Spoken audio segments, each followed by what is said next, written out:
Finally আমরা চলে আসছি কক্সবাজারে। এটা হচ্ছে আমাদের কক্সবাজারের জার্নি।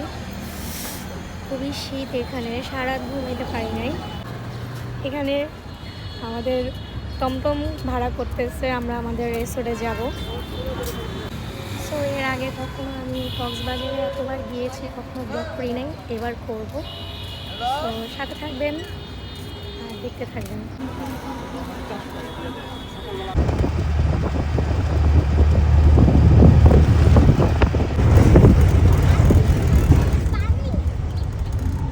অ্যান্ড ফাইনালি আমরা পৌঁছে গিয়েছি আমাদের রিসোর্টে। আমাদের রিসোর্টটির নাম হচ্ছে দ্য ওয়েভ রিসোর্ট। এটা হচ্ছে ইনানি বিচে পড়েছে। রিসোর্টটি আমার কাছে অনেক ভালো লেগেছে, আর এখানকার গার্ডেনটা অনেক গুছানো ছিল। এরপর আমরা উপরে গিয়েছি নাস্তা খেতে, ওখানে বুফে চলছিল। সো আমরা যেহেতু আজকে এসেছি, আমাদের বুফে ছিল না, আমাদের বুফেটা কালকে ছিল। আর এখন আমরা যেহেতু খাবো, সো এখানে বুফে ছাড়া এক্সট্রা ব্রেকফাস্ট কিনতে হলে আপনার পার পারসন 500 টাকা করে পড়বে। আর আমরা রেস্টুরেন্টের টপ ফ্লোরে আছি, এখান থেকে ইনানি বিচ অনেক সুন্দর দেখা যায়। আপনারা এখানে লাঞ্চ, ডিনার অ্যান্ড বুফে অনেক ভালোভাবে এনজয় করতে পারবেন। আর যেহেতু অনেক শীত পড়েছে আর অনেক ঠান্ডা লেগেছে আমার, তাই আমার ভয়েসটা অনেক বসে গিয়েছে। তারপর আমি চেষ্টা করতেছি ভয়েস দেওয়ার জন্য, যাতে করে আমি আপনাদের সাথে অ্যাক্টিভ থাকতে পারি। সো আমরা এখন চলে এসেছি ওশান কিচেনে। ওখানে আমরা ব্রেকফাস্ট করব, কারণ আমাদের ওয়েব রিসোর্টের ব্রেকফাস্টটা অনেক প্রায় শেষ হয়ে গিয়েছে। সো আমরা ওখানে ব্রেকফাস্ট করিনি। আমাদের একটু পাশেই 10 মিনিট দূরত্ব, ওখানে আমরা একটা ওশান কিচেন রেস্টুরেন্ট পাই। এখানে গিয়ে আমরা ব্রেকফাস্ট করব আর আপনাদের রিভিউ দেব। সো চলুন গিয়ে দেখি ওশান কিচেনের ব্রেকফাস্টটা কেমন টেস্ট হতে পারে আর কেমন হতে পারে। আপাতত আমরা এখানে ব্রেকফাস্ট করে তারপর আমরা আমাদের রিসোর্টে যাব।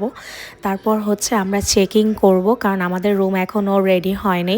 দেন আমরা ফ্রেশ হব। আর এখানে এসে দেখি এখানেও ব্রেকফাস্টে বুফে রয়েছে, আর এখানেও বুফের পার পারসন হচ্ছে 450 করে। আর খাবারগুলোর আইটেমগুলো খুবই কম ছিল।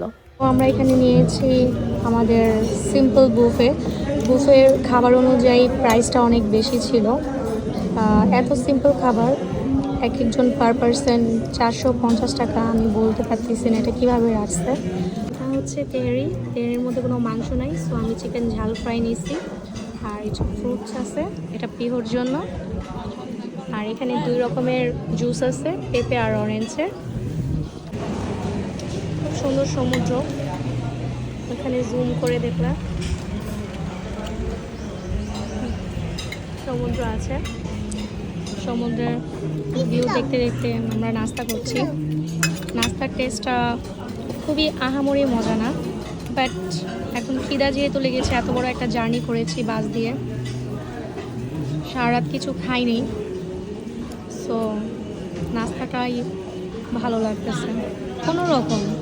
আর এখানে আমরা হ্যান্ড ওয়াশ করার সময় পিছনে তাকিয়ে দেখি আরেকটা রিসোর্ট রয়েছে। এটা হচ্ছে বে ওয়াচের পাশেই। এই রিসোর্টটির নাম হচ্ছে আনচোর ইকো রিসোর্ট। রিসোর্টটি দেখতে খারাপ না। আপনারা যারা সেন্ট মার্টিনে যেতে চান না অনেক জার্নির জন্য, তারা এখানে থাকতে পারেন। ইনানি বিচের অর্ধেক রিসোর্টই বিচ ভিউ নেই। সো আপনারা যখন রিসোর্টে থাকবেন, সামনে হাঁটলেই আপনারা ইনানি বিচটা পাবেন। আমার কাছে এমন রিসোর্ট অনেক ভালো লাগে। সো আমরা ব্রেকফাস্ট করার পরে হাঁটতে হাঁটতে আমাদের রিসোর্টে যাই। আমাদের রিসোর্টটা এখান থেকে 10 মিনিট দূরত্ব। আর আমরা যখন বিচ দেখতে দেখতে যাই, আমাদের কাছে তো অনেক ভালো লেগেছে।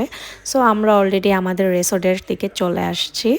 এখন আমরা আমাদের রুমে চেক ইন করবো। আর এটা হচ্ছে আমাদের রুম। এটা এক একজন কাপেল রুম নিয়েছি আমরা। কাপেল রুমগুলো ভালোই ছিল, আমার কাছে মোটামুটি ভালোই লেগেছে, নট ব্যাড। বাট এই রুমে এক্সট্রা বেড দিয়ে থাকা ইম্পসিবল। 3 জন থাকতেই তো পারবে না, কারণ রুমের স্পেসগুলো অনেক ছোট ছিল। আর আমরা এখন ফ্রেশ হয়ে বাইরে যাব লাঞ্চ করতে।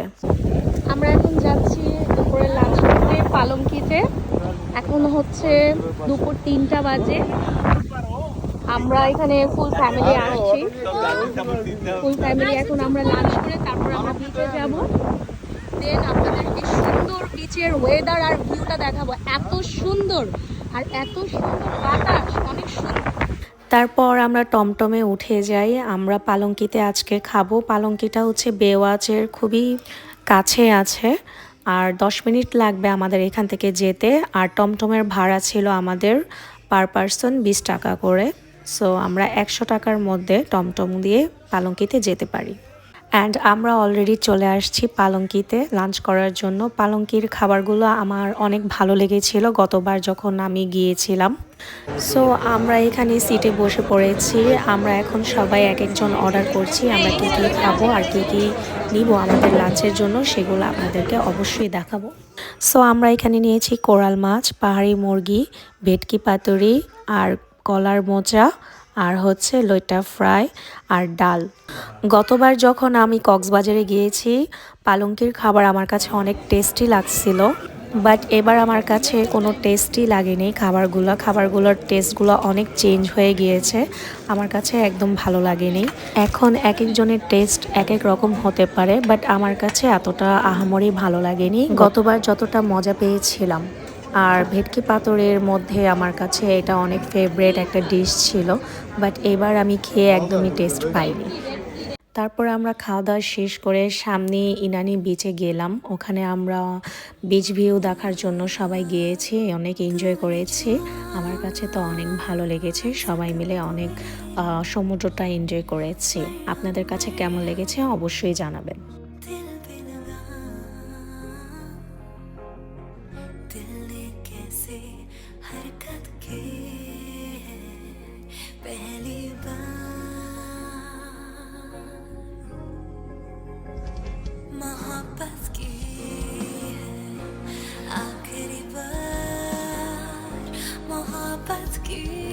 তারপর আমরা আমাদের রিসোর্টে আসতে আসতে রাত 8টা বেজে গিয়েছিল। আমরা বিচে অনেক মজা করেছি, অনেক ফটোশ্যুট করেছি। তারপর আমরা রুমে গিয়ে রেস্ট নিয়ে রাতের খাবারের জন্য রিসোর্টের রেস্টুরেন্টে চলে যাই। এখানে বারবিকিউ সি ফুড পাওয়া যায়। আর পাশেই বিচের সামনে কাপল ডিনার হচ্ছিল, ক্যান্ডেল লাইট ডিনার। আমার কাছে তো অনেক ভালো লাগে, হাউ রোমান্টিক দেয়ার। তারা মেবি হানিমুন করতে আসছে, তাই তাদের একটা প্যাকেজ দেওয়া আছে।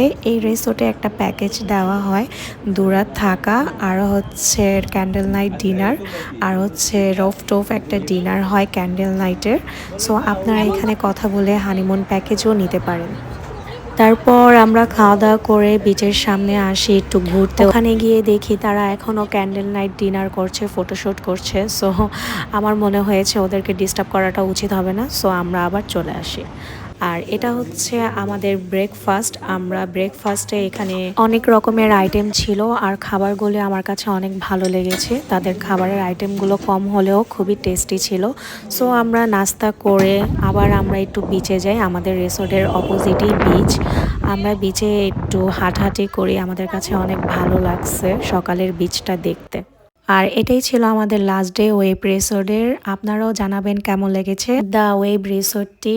আর নেক্সট ডেতে আমরা কোথায় থাকবো কি করব সেটার জন্য আমার পেজে অবশ্যই চোখ রাখবেন। ভালো থাকবেন, সাথে থাকবেন, দেখা হবে আবার নেক্সট ব্লগে। টাটা।